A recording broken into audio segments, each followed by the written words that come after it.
Ninth class start करते हैं आज फिजिक्स में भी साइंस में चैप्टर नंबर 3 ग्रेविटेशन। काफ़ी ज़्यादा इंपॉर्टेंट टॉपिक है, काफ़ी ज़्यादा इससे क्वेश्चन एग्जाम में मिलते हैं। काफ़ी लेंथी भी चैप्टर है, इसमें न्यूमेरिकल भी है, थ्योरी भी है, सब कुछ है। तो चलिए स्टार्ट करते हैं चैप्टर नंबर 3 ग्रेविटेशन।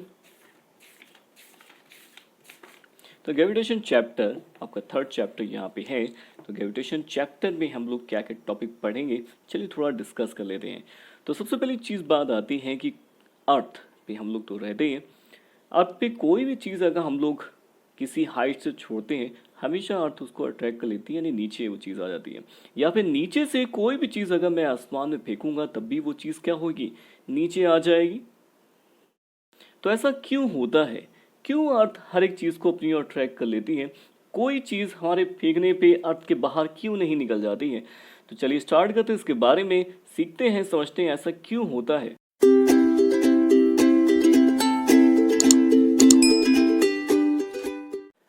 अर्थ हर एक ऑब्जेक्ट को अपनी ओर खींच लेती है।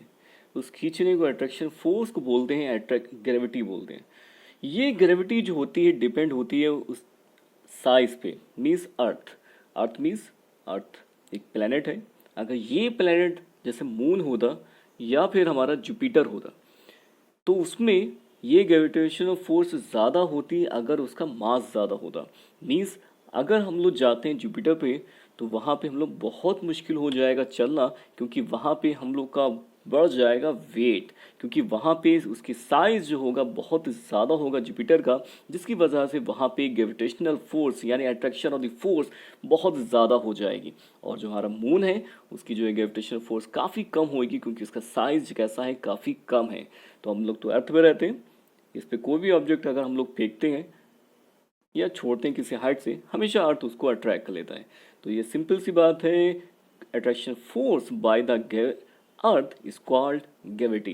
तो ग्रेविटी जो होता है अट्रैक्शन फोर्स होता है जो अर्थ हर एक ऑब्जेक्ट पे लगाता है।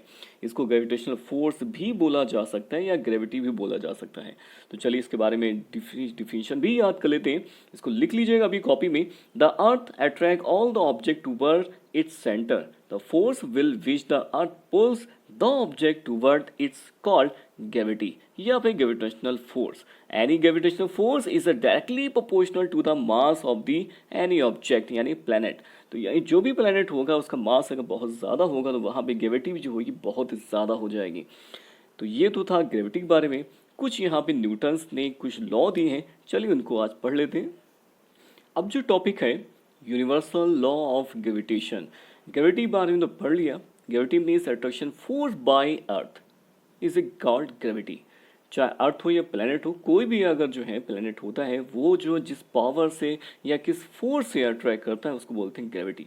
तो universal law of the gravitation, ये जो है न्यूटन्स एक साइंटिस्ट, फेमस साइंटिस्ट ने ये जो है लॉ दिया है। वो क्या लॉ है चलिए आज पढ़ लेते हैं। Every body in the universe, every body in the universe attract every other body. फिर से पढ़ता हूँ, every body in the universe attract every body each other. तो मीन्स अभी मैंने बोला था कि सिर्फ अर्थ या कोई प्लैनेट जो होता है अट्रैक्ट करता है दूसरे ऑब्जेक्ट को, लेकिन रियलिटी में न्यूटन ने इसको क्लियर करा कि हर एक दो ऑब्जेक्ट अगर आमने सामने होंगे तो वो अट्रैक्ट करेंगे आपस में। हर एक प्लैनेट कह लीजिए या ऑब्जेक्ट बोल लीजिए, कोई भी दो ऑब्जेक्ट आमने सामने होंगे तो वो आपस में अट्रैक्ट करेंगे। And attract force is directly proportional to the product of their masses. और जो अट्रैक्शन फोर्स होगी उनके बीच वो डिपेंड होगी उनके मासेस पे। मीन्स जितना ज़्यादा मास होगा दोनों ऑब्जेक्ट का, वहाँ पे ग्रेविटेशनल फोर्स भी ज़्यादा से ज़्यादा होगी। जैसे फॉर एग्जांपल मैंने बोला था कि जुपिटर में जो ग्रेविटेशनल फोर्स होती है सबसे ज़्यादा होती है।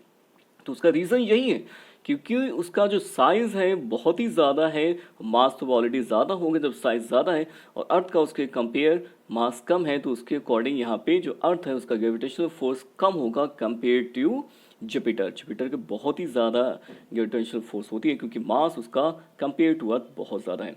And the inversely proportional to the, देखिएगा, inversely proportional to the square of the distance between them.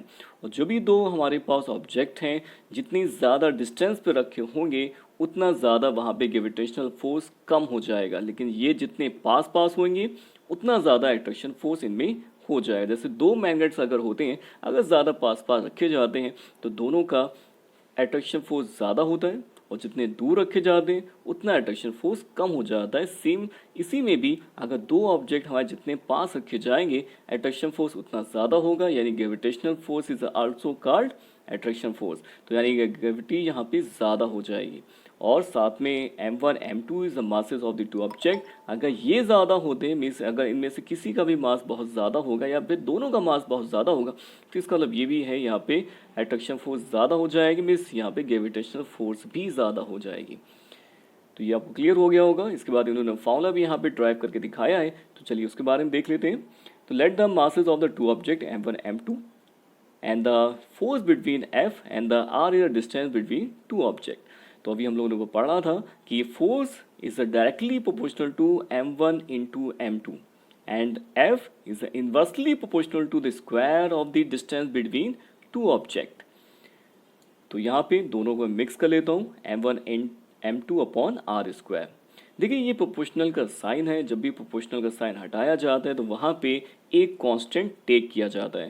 तो यहाँ पे कांस्टेंट क्या टेक किया जा रहा है, कैपिटल जी यहाँ पे कांस्टेंट टेक किया जा रहा है और जिसको बोलते हैं यूनिवर्सल ग्रेविटेशनल कांस्टेंट। ये ऑल पूरे यूनिवर्स में वैल्यू सेम रहती है। इसकी वैल्यू जो होती है 6.67 इंटू 10⁻11 न्यूटन मीटर स्क्वायर पर केजी स्क्वायर। देखिए इसकी वैल्यू अच्छी तरह से याद कर लीजिए, यूनिट याद कर लीजिए, बहुत इंपॉर्टेंट है।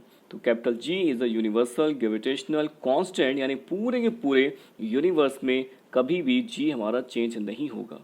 तो F is equal to G m1 m2 upon R square.